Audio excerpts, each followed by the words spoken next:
Everyone, welcome to the Owen County Chamber of Commerce and Economic Development Legislative Breakfast. I want to welcome everyone here this morning. My name's Marcy King, and I know with the time change it may have been a little bit hard for some of us because it's still so dark when we wake up, so thank you so much for being here. I want to begin this morning by just thanking our sponsor, Crane Bank, for making this possible today, as well as our host, Owen Valley Christian Fellowship, and our coffee sponsor, Spencer Main Street. So let's give our sponsors a hand for making this possible. Also this morning, we are joined by Representative Bob Eaton, and it looks like because all of our other representatives and senators are spreading out, Clay County hasn't had one yet this year, and so they are having one this morning, and so we are very thankful that we have Representative Eaton with us this morning. Let's give him a hand as well.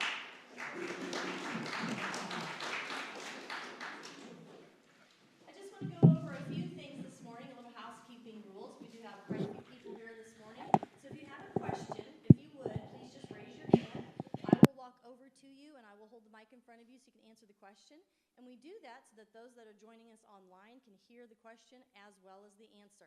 So if you'll just hold just a moment while I do that. And if you are joining us online and you'd like to ask Representative Heaton a question, just feel free to go ahead and type your question into the comments. We're monitoring those and we'll make sure that your question gets answered. So we will go ahead and begin this morning, and I'd also like to just take a moment to thank County Councilman Anton Neff for always being our moderator and going ahead and handing it over to him. Let's give him a hand as well.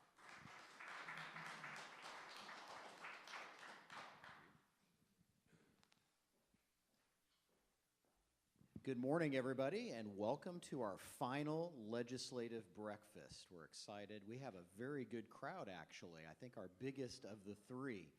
There's a few things I want to mention before we start. First of all, the session has ended. So when you think about bills, it's not really about, what do you think of this amendment and, please vote for this or please vote for that. That's all done. So now it's assessing the damage. Is that right, Bob? So we have to think a little bit about the bills that have actually passed, not the ones that are gone. And I'm sure Bob will share some highlights of some different legislation that he feels is critical. And then also, I would like to make sure that you know about the state's resource for looking up the bills, because there may be something you're not sure about, maybe you're interested in, and want to know if it even passed to begin with, or where it stood at the end of the session. And that's iga.in.gov. iga.in.gov. That's the website where you can access all the details from start to finish on the bills. And for those that did pass, you can still refer back and look at committee hearing information and the vote record and things like that if you're interested. But keep that in mind when you think about your questions a little bit later this morning. The other thing I want to mention is that Bob and I both have a 9 o'clock obligation. So we're going to try to wrap up with our final question or so around 8:45 this morning. So keep that in mind. With that, Bob represents all of Owen County, District 46. I know that Senator Bray couldn't make it. I didn't know if Bassler was attempting or not, but it's going to be the Bob show this morning. He is a representative, so be kind to him on Senate bills. He may not know every detail about those, but from a House bill standpoint, he, of course, will be able to comment on several things. So with that, Bob, I'm going to hand it over to you. Thank you, Anton. Thank you, Anton. And the target, the bullseye, is on the back of my shirt. So if you want, I could, if you want to. But anyway, thank you all for being here. I think January actually might have been a little bit more than this. We had, I think, 45, 46 or so, and that was, yeah. But anyway, thank you all for being here. Appreciate it. The weather's okay, but I tell you, this time change thing, I'm still trying to figure it out. I'm kind of waking up at a certain time, going to bed later and all that. So as long as I get my nap in this afternoon, I might be all right, but we'll see. Well, and again, thanks for coming. I just wanted to give a little plug here. Up at the State House, we've got, in the basement area on the first floor, they call it the first floor, which is the basement, but and then on the main floor, they've got these welcoming areas, and they have all these booklets, to visit, like Shipshewana, Indiana, and Richmond and Bloomington here, and Corydon, and even Owen County. And I say even even Owen County, and it's really nice, but Terre Haute, Vigo County doesn't have it, one. And I got on them the other day. I said, hey, where you guys are at?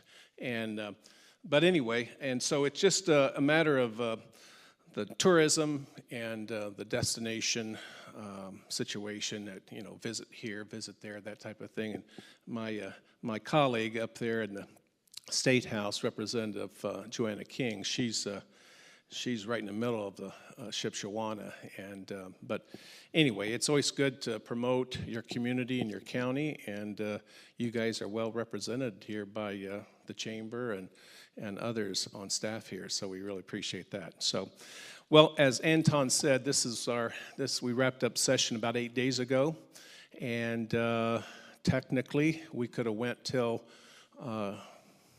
yesterday at midnight. Actually, we could have, but I don't know, Andrew, how many thousands of dollars we saved the taxpayers by doing that, but we did save them a few. So, but I tell you what, I always say about a short session, hopefully it's short and sweet, but it was short, but you know, as far as the sweet part, you just don't know, depending on what issue you track or look at. But one thing, and Anton's right about iga.in.gov is the website. You can look up everything on there as far as committee hearings and the video of a closing to a bill, or you know who voted what, whether it's this session or 10 years ago. You can go back and take a look at that. So it's very informative, and I encourage you to do that. One thing I wanted to talk about, just a little highlight, and I gave you the handout here, and because of that I don't have to you know, kind of self-explanatory with the verbiage that they have on there. But you know, one thing about it, something that's in the news on a national level is what we have here on one particular bill that we dealt with was House and Road Act 1183, and Representative Kendall Culp from northern Indiana. He's up in the, I think, Francisville area, and that probably doesn't tell you much, but Jasper County. If you know where 100 miles north of Terre Haute is Kentland, and then if you go about 15 miles to the east of Kentland, it's kind of in that area. But Kendall, he had about 3 or 4 bills this year, but one bill he had was House and Road Act 1183, and it basically, as it says here, according to the U.S. Department of Agriculture, foreign ownership of U.S. farmland totaled over 43 million acres this past year, or currently, representing 3% of all privately held agricultural land. And more of that is being you know, bought up by particularly about 6 countries. You know, of course, you got China and Russia and Iran and Cuba, Venezuela, and North Korea. But and you know, what is their intent? You know, I can only imagine. But so we're really cracking down on that, and so it's something that, you know, certain things you don't even think about, but hey, we try to do all we can to protect Hoosiers and so forth. But one thing also I want to touch on is Senate Bill 202, which deals with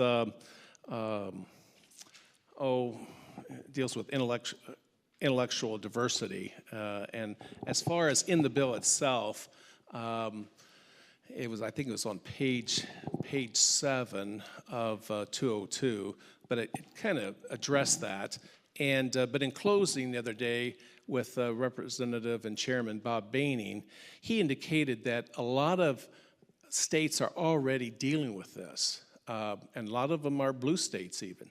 So I think the University of Kentucky, North Carolina at Chapel Hill, Iowa, University of Iowa, Minnesota, Wisconsin, Oregon, Arizona State, Arizona, as well as Colorado State, and all the states, university state systems in Texas, as well as I believe Maryland and also California as well. So anyway, it created a lot of controversy over this past couple months, and this was something that we dealt with. And as I mentioned to somebody earlier, I was at the Commission on Higher Ed at Indiana State a couple days ago, and met with all of them and all the political affairs people from around the state, representing Purdue, IU, Ivy Tech, Indiana State, of course,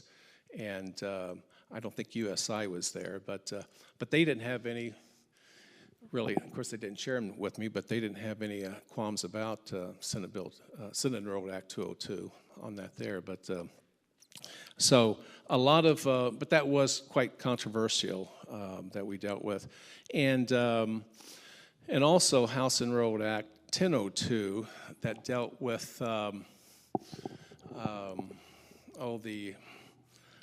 just as far as the anti-Semitism issue that we dealt with recently, and what happened on October the 7th. When we dealt with this bill back in January, where there was probably 34 or 35 protesters up there, as it was reported, and they were protesting that. But it was basically, to me, a pro-Hamas demonstration. And if it wasn't for October 7th, we wouldn't be dealing with this. But so that passed out of the House, went over to the Senate, and they made some changes and so forth, and then we brought it back to a conference committee report, and we tried to fix that. I think it was in the news that Attorney General Todd Rokita was happy with it, with our version of it, but was upset about the Senate version, and so I don't know if we made him totally agreeable to the final version of the bill, but it really, I felt like it's best that we could do as far as that goes, and but that dealt with, I think that was House Enrolled Act 1002, and you can kind of, that may be on that one, I think it's down on the first page there of your first page. But also, one bill that we tried to get through a year ago was the 13th check. I don't know if some of you are familiar with that or not, but the 13th check, that this was Representative Bob Cherry's bill, and this dealt with House Enrolled Act 1004, and I've seen numbers that it affects up to 175,000 Hoosiers, and deals with people who have worked for the government, and I think in total it's going to average about $400 and some for that check. Last year we gave a cost of living adjustment increase, and that wasn't quite enough, but when you put them both together, when you look at the inflation issue that we have, this is something that will definitely help retirees, and so that was the intent. So also I think there was Senate Enrolled Act 185, and that dealt with banning cell phones in the classrooms, and I'll just keep going down here a little bit, but also we dealt with, there's a lot of absenteeism in the public school system with some kids, and so House Enrolled Act 282, it requires schools to establish truancy prevention policies and requires schools to meet with parents of chronically absent students, just in K through 6th grade. So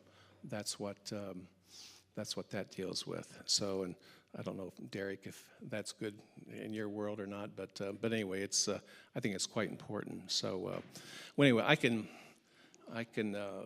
keep rambling, but I appreciate everybody being here, and if we can have some dialogue at this time, well, please do so. So, thank you.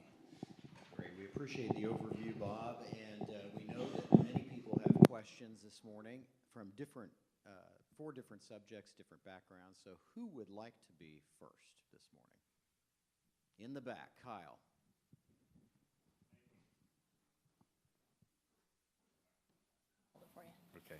Hi, I'm Kyle Hannon. I'm a project manager for the My Path Trail system here in Owen County.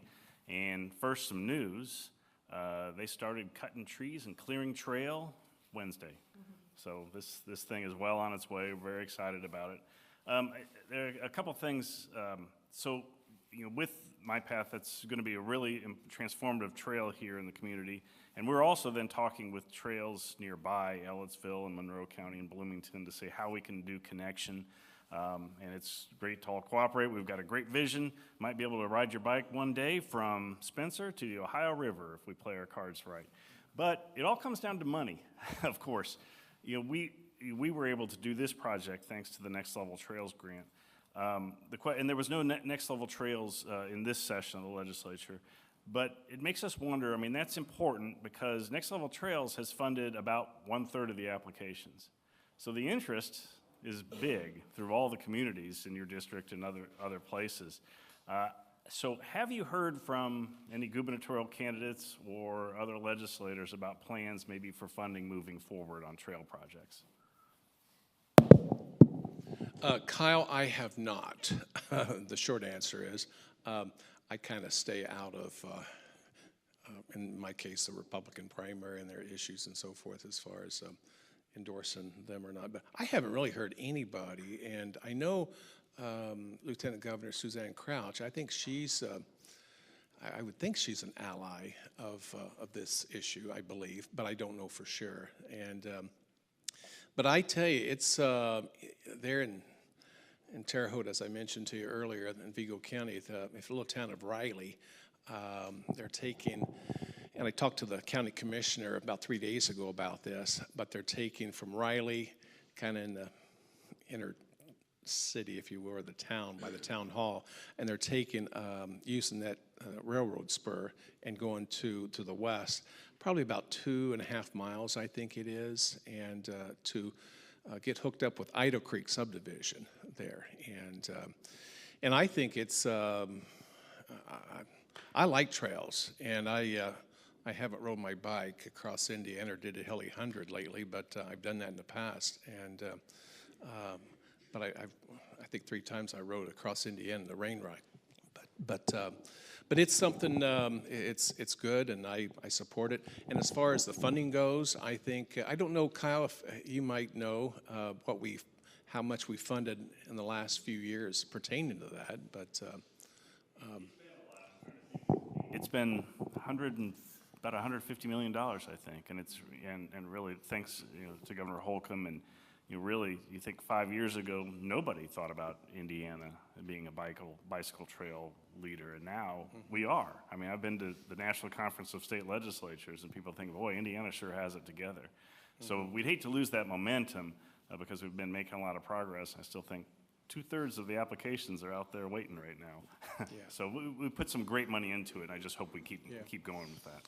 I know in years past, my family has vacationed out in Colorado, and I think they've been on that for a long time, have all kind of paths out there. And one time I took my bike, and I think I went one day 50 miles, and it wasn't crossing back and going across where I already traveled to get back to where I needed, but it was, I think they're at the top of the list as far as how they really do use that for the quality of life issue for a lot of young people, whether it's hiking or biking or whatever the case may be. So, but I think it's something that will continue to be there.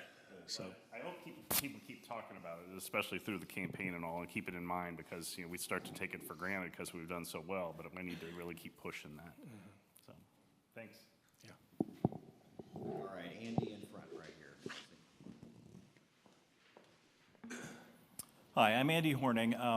Ask me about the U.S. Senate race later. But I think most of what state and federal governments do is unconstitutional. And we've been losing a lot of liberty lately, especially with freedom of speech and association and so on. Is there any movement at all to start getting back to the Constitution in any kind of meaningful way where we're going to start taking away powers from government as opposed to taking away rights from citizens? Andrew, or Andy, are you talking about that at the state level? I haven't. Well, State and federal are united in one key way. Both, I mean, all state politicians swear to uphold both constitutions. And the only bulwark against federal encroachment is the state. And I don't see anybody ever pushing back against all the unconstitutional stuff that's actually coming from the UN as well. And one of the key precepts of any sort of justice is that you can't give away what doesn't belong to you. And we've been, taking away from citizens into government at in cost in every way, not just money, of course, money is a big deal, but also in terms of what we're able to do and say and be. And we're losing rights at just an astonishing rate lately. And I don't see any serious pushback. Well, at the state level, I'm not sure, and I haven't heard from any of my constituents on that. And I think you're down in Freedom, aren't you? You're a constituent of mine, obviously. But I really can't say, here's what we've done or here's what we're going to do, and this is the person behind the movement, if you will, and that type of thing. But it's, we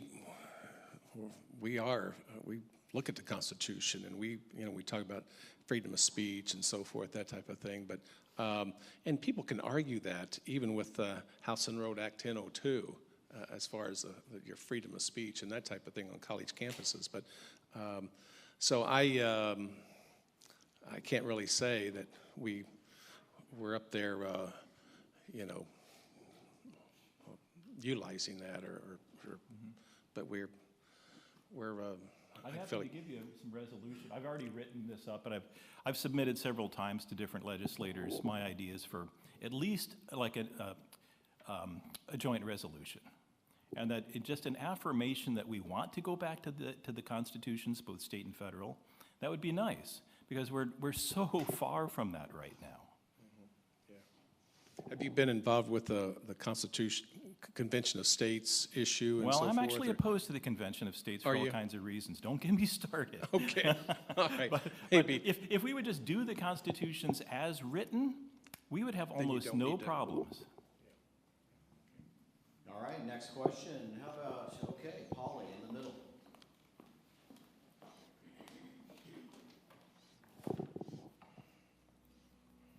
I wanted to address the House Bill 1183 again. I have just one question. I've been told that it basically prohibits private entities selling to foreign governments, but it does not prohibit the state from selling to foreign governments. Is that true? I don't think in the bill itself, and I haven't looked it up as far as if they can sell to, talking about like China or, I don't believe it. I would like to see where, nobody could sell to China and Russia. There's no reason for them to be here. Yeah, I agree. And I was just told that this bill just prohibited private owners from selling to, like China or Russia or wherever, but it did not prohibit the state from selling their state-owned land to these countries. So I was just curious about that. Yeah, I think it's not allowed that the state is going to sell land to North Korea or those six countries we mentioned. But I don't think. I could look up the bill here and look at it, but I'm pretty sure it. I would like to see that, yeah. Right. Mm-hmm. All right, we're kind of moving this way. So Barron, you're next. Marcy's coming around to you. I'm township trustee up there in Jackson Township. Barron Barnett's the name. What bothers me is the Owen County has got this thing called a Ordinance 156, which is almost a copy of IC Code 367-9. Basically, what it's about: abandoned buildings, property that's trashed out and everything else. The thing about it is the ordinance or the actual Indiana code, they don't address the leasees and the renters that are there. Now, up in my township, I've got probably 70% of the 430-some family units that are just renters. So if they go through this ordinance the way it's written, under the IC code and the way they rewrote it. What'll happen is it'll put these people out on the street. And that means the township trustee has to pay for all their housing and all their needs, and I don't have a budget big enough for that, to take care of all those people. Now, the thing won't happen instantly, it'll happen over a period of a couple of years probably, but this is the time now to have our state legislators address the remedies, which I put on my letter, to make sure that the monies that the government collects from confiscating property, you know, and fines and fees and all this can go to the people first to get them housing, you know what I'm saying, before it goes into the coffers of the county government. And so that's why I wrote this the way it is because if I turn you in as a property owner that's got a trashed out place and it's going to cost, you know, say $20,000 to clean up, but your property only sits on a third of an acre and it's only worth $3,000 or $4,000, then the taxpayers have to go ahead and pay up the difference, you know, plus the court fees and everything else. Because as a property owner, you just abandon it. And then the people that live there that you were renting to, they're not on the street, and I got to take care of them. So my point is this is a can of worms bill for Owen County due to the lack of people that are here, you know, from the population, and then also the infrastructure, and then also from the amount of money that we make here. The mean income up in my area is really, really poor. It's below the poverty level. So consequently, these things are going to have to be addressed. And just by passing this ordinance and then saying, well, we'll just collect thousands of dollars and we'll just collect all this property and resell it, it won't work. The taxpayers will pay for it, and I'll have to pay for the families that are displaced. So I'm asking the representative to try to do something, maybe not this second, but in the future, to address the issues of this IC Code 367-9 and the Indiana Ordinance 156. Thank you. All right. How about this section? Do we have a question? All right, Derek. Believe it or not, I don't have any bills to talk about or House Enrolled Acts to talk to you about this morning. So really as a session for education, as far as education goes, I feel like there were a lot of good things that passed and things that went by the wayside or were amended or changed in the process. So good job. Well, But just wait. okay. I was waiting on the butt part. Yeah, but next year's a budget year, Bob. Let's talk about the budget year next year.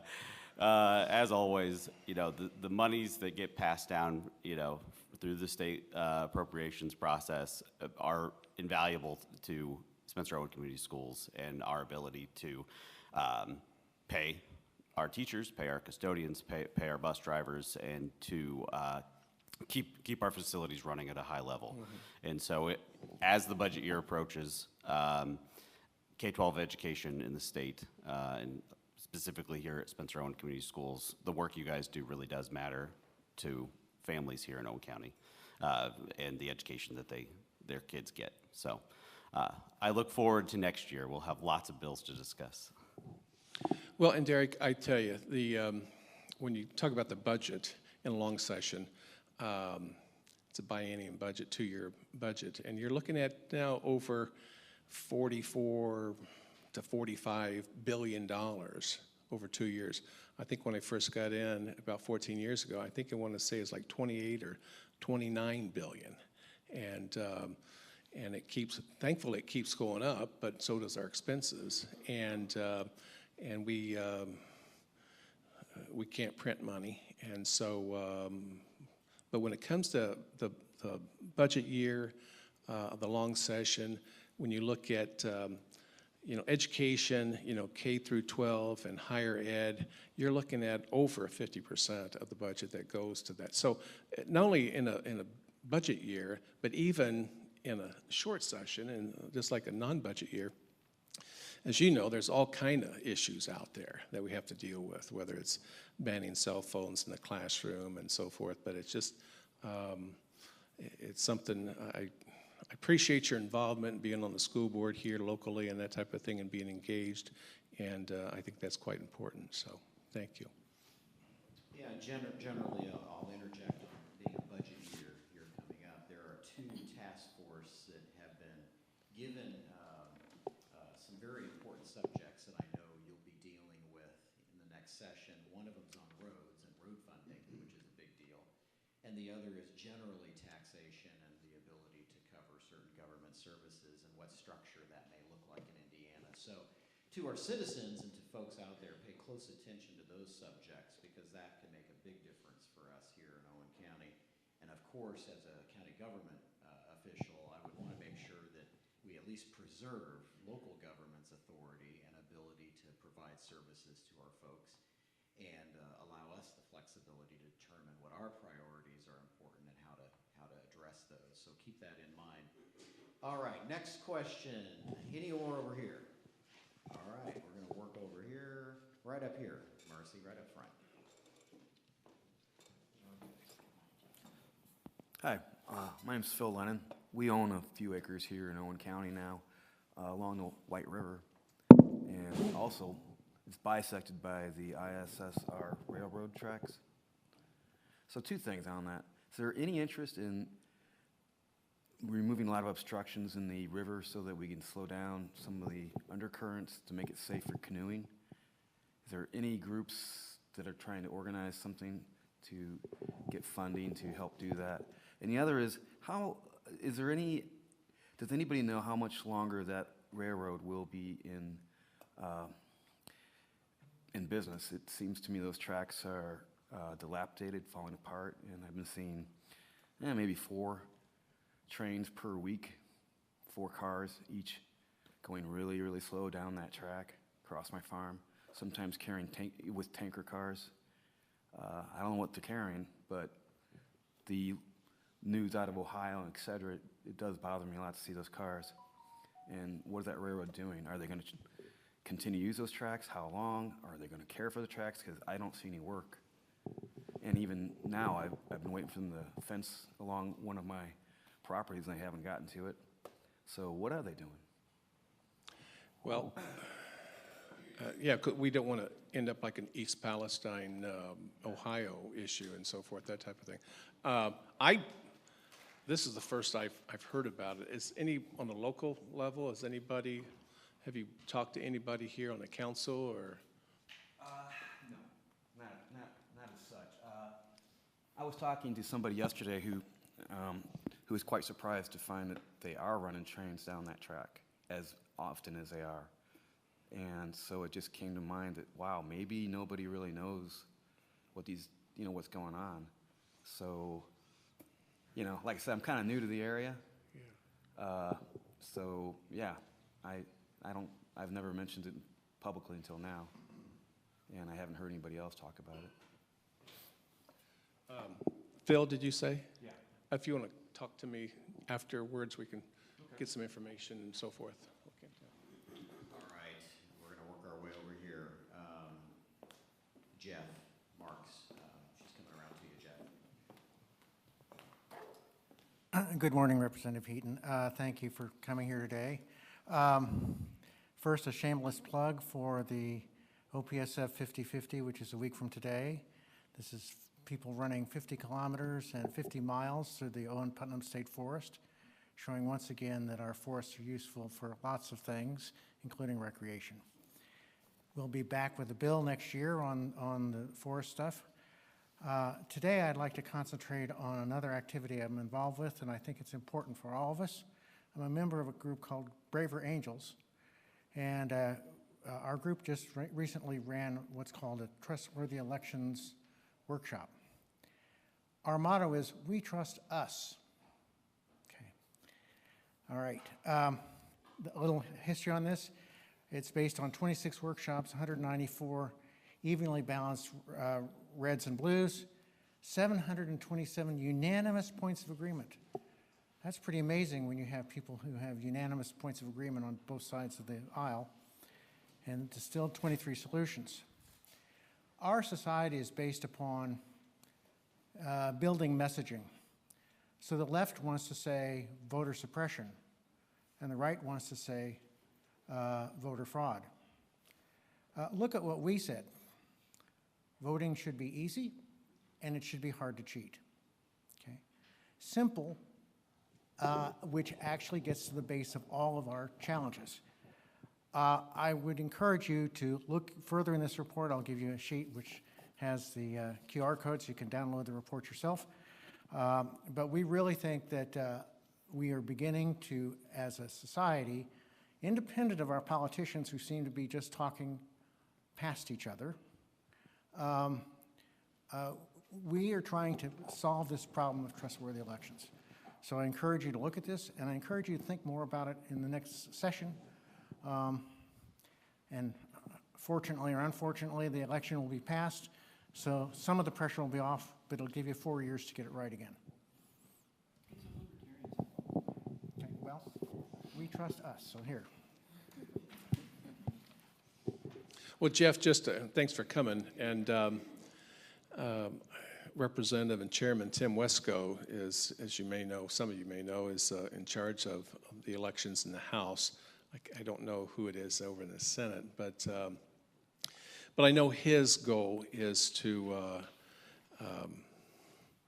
make it accessible but don't cheat type of thing. And I don't, last month in Vigo County at our, they call them Cracker Barrel sessions, these sessions here,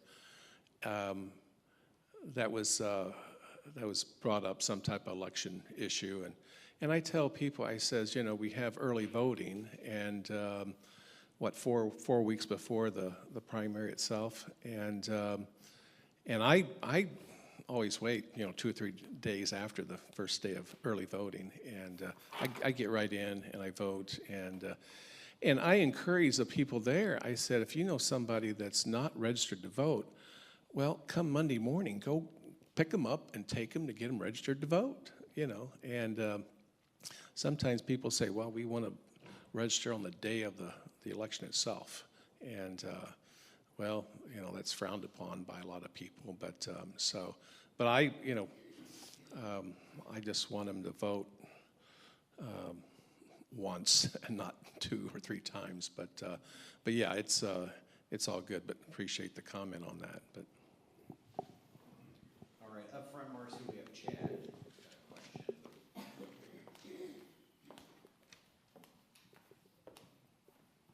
Morning. I'm Chad Van Ryn. I'm the treasurer of the Libertarian Party of Owen County, and I'm also running for county council this year. House Act Up 1004, stepping up for retirees. That's perfect for public sector. That's great. How about all retirees, like our senior citizens that are dealing with rising property taxes? If we want to step up for retirees, let's do something with property taxes especially for retirees. I mean, the inflation is affecting us all, but I see more and more older people at these food pantries needing help because they can't afford to pay their property taxes, can't afford to eat. They need help. And is there anything going to happen next year with property taxes? Well, offhand, I can't tell you, Chad, what's going to happen next year. But as I tell people, you think about it, the property taxes are a local tax, okay? So, and I hear that Owen County, the taxes are higher than it used to be anyway. But in Clay County, and I'm originally from Clay County, my wife and I, and my daughter and son-in-law live in Clay County, and their taxes are quite low. And I've told this story maybe a few times down here, I don't know, but my daughter and son-in-law moved from Terre Haute, just on the east side of Terre Haute, and they lived in a subdivision called Woodshire. That doesn't tell you anything, but nice subdivision that was developed about close to 50 years ago. But their property taxes were close to $2,000. House was built in 1976 and so forth, 2-story, no basement. But they moved about 7 years ago, they moved to Clay County, just about a mile west of Northview, North Clay schools, and a newer house, a bigger house, 1.3 acre lot. And when they moved there, I asked my daughter Alice, and I said, well, what about your property taxes? How's your taxes? And she goes, well, not bad, Dad. They're $670. And I said, my goodness, that ain't bad for twice a year. No, Dad, that's for the whole year, $670.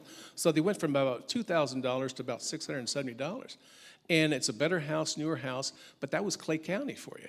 And so again, and I know the commissioners there in the county, in Clay County and so forth, but you know, just like tomorrow in Clay County, they've got a jail dedication, whatever it's called, tomorrow afternoon at 2 o'clock at the courthouse.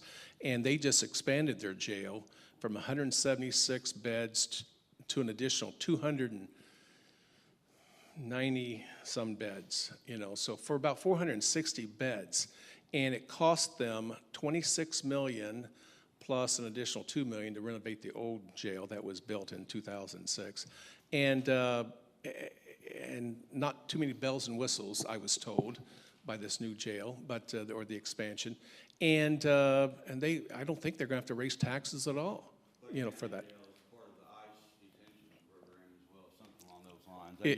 Chad, it is. Yes, it is. That makes a big difference. They're getting Well, federal it money does, but that's a for all credit that. to them Right, yeah. I'm for saying- building in the first place. That's Yeah, exactly they didn't right. just mysteriously get this money to do it. It's have a reason. It's because they're getting ICE money from the federal government for that. But Yeah, and there was some criticism along the way, I think, from that, you know. But again, but you know, and Vigo County, just on the south side of Terre Haute, they just built this new jail, and I haven't had a tour of it yet, but I think it was close to 490 beds, I think, and so forth. But it was about a $60 million facility that they built there, and. But anyway, it's just kind of but you know, you got to remember it is a local issue. But as a farmer tells me, you know, if you got as long as he has to pay taxes, he will never ever own his farmland. that's just You it. know, It's a local and- issue that the state government could control or set lower standards or lower rates Well- for our property taxes, eliminate it altogether, or eliminate it for senior citizens only. So we can't just pin it all on the local when the state has a lot of the authority to Well, do the all state- the things I just mentioned. the state can say, okay, we can do this, you know, and we can. I think we did this a year ago. I can't think of the bill, but Chairman Thompson dealt with this as far as, you know, maybe taking your acre, make an acre and a half, and be part of, get a tax exemption for having a building right down here, 200 feet away from the home site itself, you know. But as far as taxes go, I mean, you can. Yes, it's a local issue, but we do have some oversight there at the state as well, you know. But so. All right, before Andy has a second question, any other questions? Right behind you, Marcy. Over here. Right down here in the front. Hi, my name's Phil. I live in Monroe, but I come to Owen County quite a bit, so I'm here covering for something today. I have a question that you might not be able to give me a real answer for, and it's probably unfair, but it's making the rounds since we've talked about inflation, housing costs, protecting farmland, foreign entities, and whatnot buying land. Data privacy. So, federal government, they're trying to ban TikTok, whatever. I don't care. I don't think they're going to do anything. But here in Indiana, at a state level, what can we do to protect data privacy of Hoosiers? And is there any appetite for looking at those things, considering those companies, particularly Facebook, are building a server center here, even though they're the biggest ones that buy and sell our data to foreign entities and to the U.S. government? Your name again is Phil?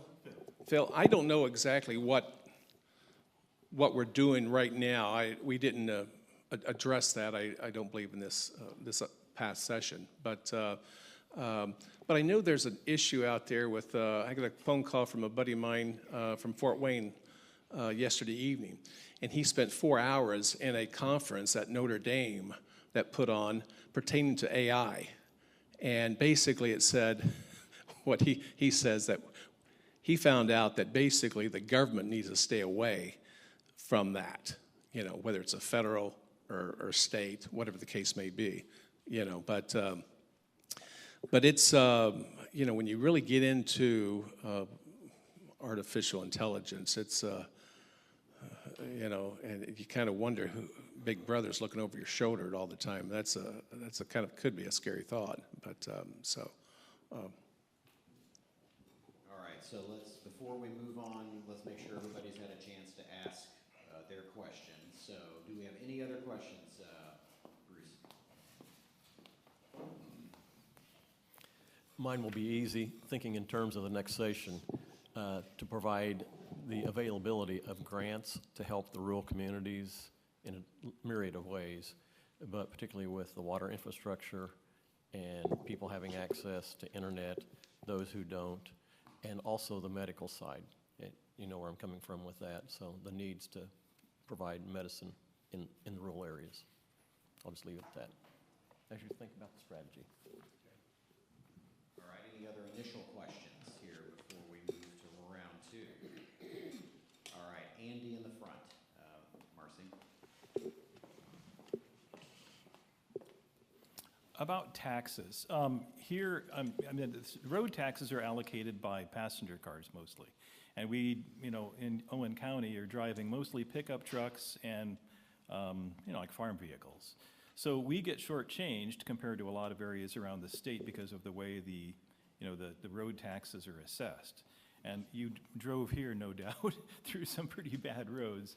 And, I live on a dirt road and it's getting worse all the time. And so as our property taxes keep going up, which is a state thing, I mean, the Article 10 amendments that we did were awful, disastrous. And we really do need to work on property tax, especially since, most of it's unconstitutional. But just the road taxes around here are so unfairly assessed and allocated that, some counties like Owen just have awful roads compared to like Indianapolis, which has awful roads, but have other places that are like paved with like gold. What can we do about leveling this out so that all vehicles are counted in terms of allocating road taxes?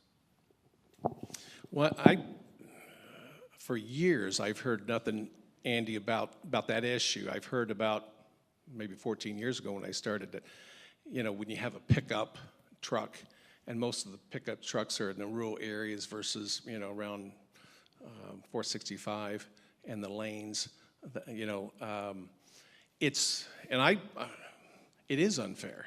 And I know we've had that issue up the State House and people have talked about it.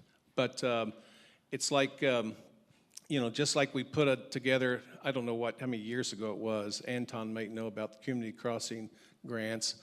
And I know the commissioners really love that $1 million, or whatever that number was that the counties would get. I think we increased that up to 1.5 million, I think it was, just recently, and to help out. But it's, as far as, Indianapolis itself, I mean, I drove, I want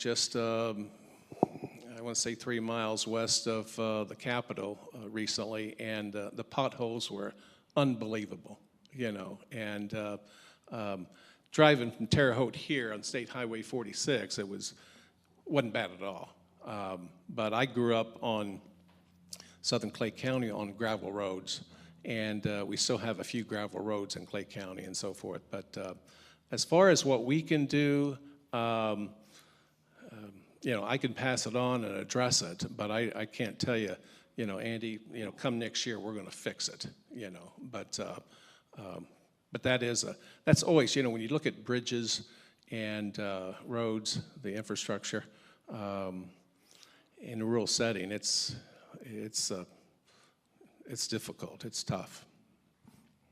So this issue is exactly the kind of thing that the task force that the legislature had set up is going to be addressing for legislative work this next session. And they do have a website, part of that, iga.gov, that you can go to that has their hearing information, what they've talked about already, what some of the issues are. And I would suggest everybody look at that, because we're going to need the public's help in this. For years, it's always been just what's the legislature going to do, what are locals going to do, and a lot of attention is paid to locals. But a lot of what local officials can or cannot do is determined by state law and the formulas that are set. And I will say, when it comes to excise and the type of vehicle, it's not so much about the money that's collected, it's more about the funding distribution and the mechanisms that are used to trigger how much money gets down to a county or a town. of vehicles that fit into certain categories is a part of that formula. It's very complex. There's actually a very difficult to follow flow chart that explains all of this, but majority of the road funding that goes to locals is through a distribution from the fuel tax that's collected when you fill up your tanks, and your local option highway user tax, which is your wheel tax, of course. So that's how the funding works now. But it's going to be a big topic, and that's been discussed. It is, but also I think Ryan is that your name, Ryan, in the back there? He mentioned earlier about,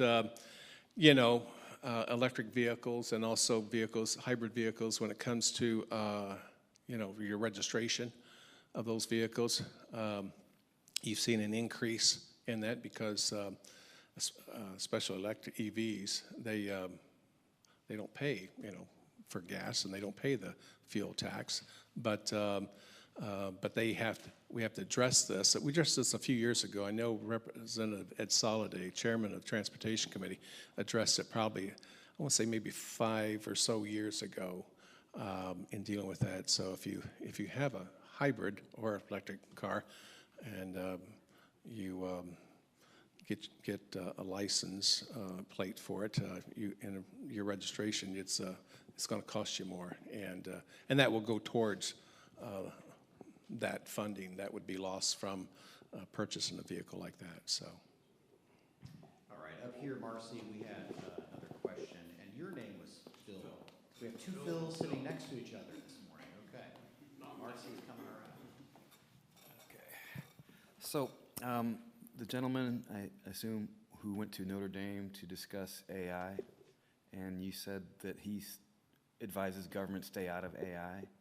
Can you explain better? Because I can't imagine any technology right now that needs to be more scrutinized and regulated than AI and social media and data protection or personal information protection. Because right now, the best way to protect your information, don't use the internet. There is no laws that seem to be restraining Google and Facebook and things like that. Mm-hmm. Yeah, well, I didn't elaborate with Terry, who called me last night on that, but he just made that comment at the end of our conversation as far as that goes. And but the thing of it is, it's a scary thought. I mean, when I'm texting somebody, I want to know who else is looking at that, or I receive a email and so forth. I don't do TikTok. I don't know. I think a lot of young people do, and of course that's owned by the communists in China, and so forth. Huh? It's not. Well, they may not, but I tell you, it's just they have oversight over it, don't they? CEOs in Singapore and the majority of the owners are U.S. investors, and operates Well, cost system in the U.S. Or to trust that? I'm not saying trust it, I'm just saying it's not outright owned by China. Not outright owned by, there's a lot of companies that do business in the United States that are not outright owned by China, but the People's Republican Army or Chinese Army is funding those technologies or those companies. As well as many of our legislators. Okay. I'm not just worried about China. So we're gonna make sure just to keep things I'm done. good for the morning here. We're gonna make sure questions are addressed directly to Bob and then such, because we're not gonna have an open discussion. But data privacy was the question and those concerns. So Bob, any other comments on that? Not at this time. All right. Jeff has another question. Marcy.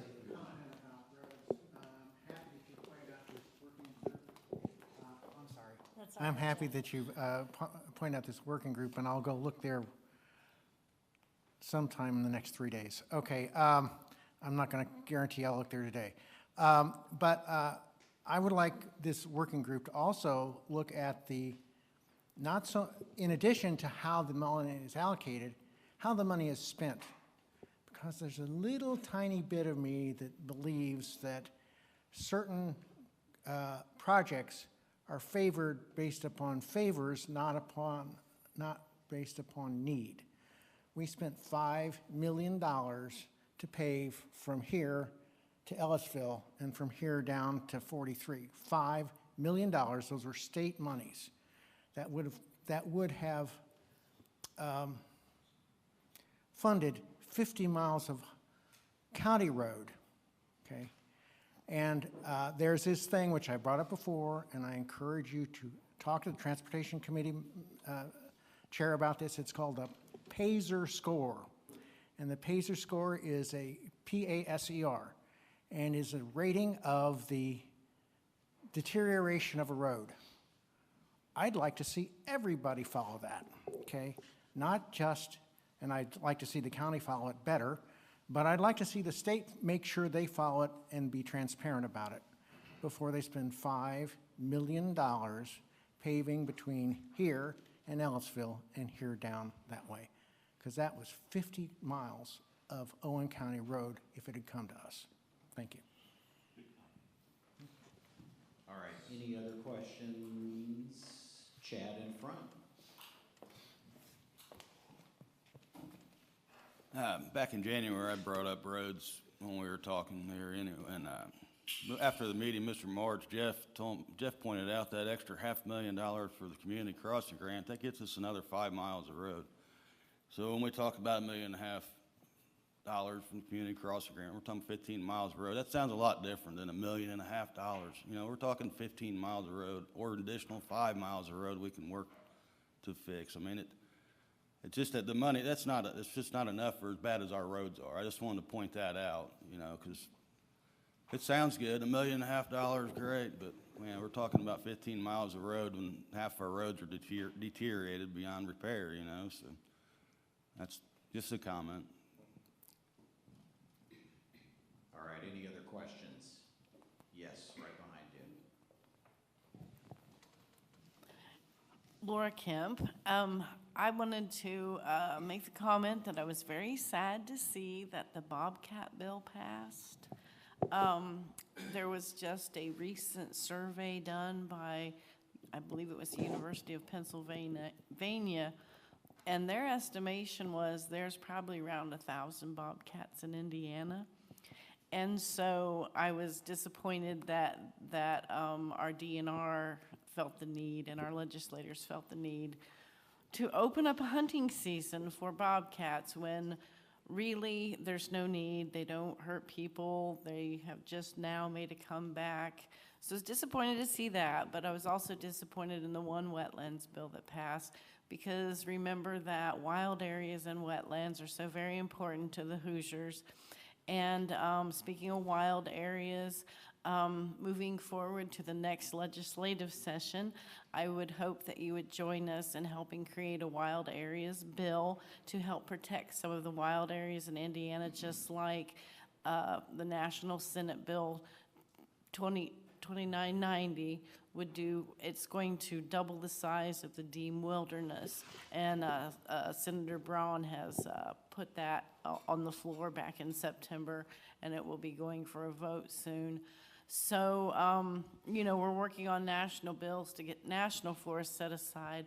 Let's work together, Bob, and let's get some of this state forest area set aside, because if you want to keep Hoosiers in Indiana and you want to bring young people to Indiana, just like with all the pathways and all of the trails that are being made in these accessible areas, let's take the time to invest in our wildlife and invest in our wild areas. Thanks. All right. Boy, we've gone through a lot of questions this morning. We've been very efficient. So anybody else that has not asked a question that would like to ask one? Or forever hold your peace, right? All right, so we still have a little bit of time, and we'll let you follow up directly with Bob. He does have to leave about 1:45. So there's still a little bit of time for some follow-up or direct type questions afterwards. I do want to remind you that it is not too early to think about the next session. And we kind of talked a little bit about that here throughout the morning, about the next session, road funding, for instance, taxation, maybe some unfinished business, for instance, new topics. Now's the time to start talking with your legislators and your senators about the next session. it's too late if you wait until November or December to say, I think you should solve this problem. It's too late. You've got to start talking about that now and engaging with your representatives and senators. So think about that. Again, iga.in.gov is a fantastic resource. I want to thank Crane Credit Union for being a sponsor today. Main Street Coffee also did the coffee.